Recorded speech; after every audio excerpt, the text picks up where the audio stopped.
Hello बच्चों, let's see the question. The question says for a reaction A plus B forms C plus 2D, experimental results were collected for the 3 trials and the data obtained are given below. The correct rate law of the reaction is. तो इस question में हमसे क्या पूछा गया है कि एक रिएक्शन दे रखी है A plus B, ये C plus 2D फॉर्म कर रही है और एक्सपेरिमेंटल रिजल्ट्स दे रखे हैं 3 ट्रायल के लिए, उसका डेटा दे रखा है हमें. तो हमें बताना है कि करेक्ट रेट लॉ क्या होगा इस रिएक्शन का.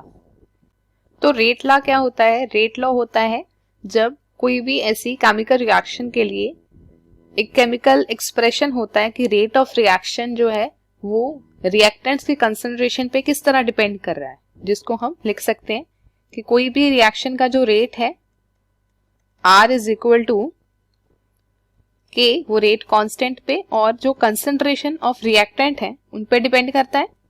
तो रिएक्टेंट हमारे पास A और B है, तो इस पे हम लिख देते हैं X और ये है Y. इनके ऑर्डर्स हमें फाइंड करने हैं कि A की कौन सी पावर पे जो रेट है वो डिपेंड कर रहा है और B की कौन सी पावर पे रेट डिपेंड कर रहा है. हमें X और Y की वैल्यूज कैलकुलेट करनी है इस डेटा से. तो अगर हम देखें, पहले हम कंसंट्रेशन जो A है, अगर हम उसका ऑर्डर फाइंड करेंगे, रेट जो है वो किस तरह डिपेंड कर रहा है A की कॉन्सेंट्रेशन, तो हम B को कांस्टेंट लेके चलेंगे, B का जो कॉन्सेंट्रेशन है उसको कांस्टेंट रखेंगे. तो ऐसे ट्रायल्स कौन से हैं? ऐसे ट्रायल्स हम 1 और 2 ले सकते हैं कि जहां A की कॉन्सेंट्रेशन क्या हो रही है, डबल हो रही है और B की कॉन्सेंट्रेशन क्या रह रही है, कांस्टेंट. अगर हम ट्रायल 1 और 2 की बात करें, इन ट्रायल 1 एंड 2, 1 और 2 की जब हम बात करें तो उसमें क्या हो रहा है, B की कॉन्सेंट्रेशन को कांस्टेंट रखा है. इसका मतलब अभी सिर्फ A की कॉन्सेंट्रेशन रेट को अफेक्ट करेगी. तो हम A की कॉन्सेंट्रेशन जब डबल कर रहे हैं, A की कॉन्सेंट्रेशन को क्या कर रहे हैं, हम डबल किया, हमने इसको 2 टाइम्स किया, 0.4 से 0.8 हो रहा है. तो रेट क्या रह रहा है, रेट कांस्टेंट रह रहा है. रेट क्या रह रहा है, सेम रह रहा है. रेट सेम है, इसका मतलब जो A की कॉन्सेंट्रेशन है वो रेट को अफेक्ट ही नहीं कर रही है, चाहे हम उसका कॉन्सेंट्रेशन डबल कर रहे हैं पर वो जो रेट है वो सेम रह रहा है. इसका मतलब जो A की पावर है, A की पावर जो X है वो 0 के इक्वल है. X क्या होगी, 0 के इक्वल होगी, क्योंकि इसका हम रेट कुछ भी, इसकी कॉन्सेंट्रेशन हम कुछ भी इंक्रीज कर दें तो रेट इस पे कोई भी इफेक्ट नहीं डाल रहा, वो कांस्टेंट रह रहा है, सेम रह रहा है. तो x की वैल्यू क्या है इसके लिए, 0. अब हम B का जो ऑर्डर है कि रेट ऑफ रिएक्शन B की कॉन्सेंट्रेशन पे किस तरह डिपेंड करे, अगर हम उसको कैलकुलेट करें, देखें तो वो हम देख सकते हैं ट्रायल 1 और 3 में, जहां A की कॉन्सेंट्रेशन कांस्टेंट है, B की कॉन्सेंट्रेशन क्या हो रही है, डबल हो रही है. B की कॉन्सेंट्रेशन डबल हो रही है. अगर हम ट्रायल 1 और 3 की बात करें, इन ट्रायल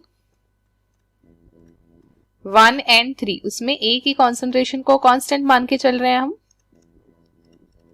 और B की कॉन्सेंट्रेशन को जब हमने डबल किया तो रेट अगर हम देखें, तो रेट कितने टाइम्स इंक्रीज कर रहा है. यहाँ पे हमारे पास 10 रेज़ टू पावर -4 है, यहाँ पे 10 रेज़ टू पावर -3 है. अगर हम 5.5 को 4 से मल्टीप्लाई करेंगे so that will be equal to 22, और इसको हमें 10 रेज़ टू पावर -3 में दे रखा है. इसका मतलब रेट क्या हो रहा है, 4 टाइम्स हो रहा है. रेट क्या हो रहा है, 4 टाइम्स. रेट 4 गुना बढ़ रहा है.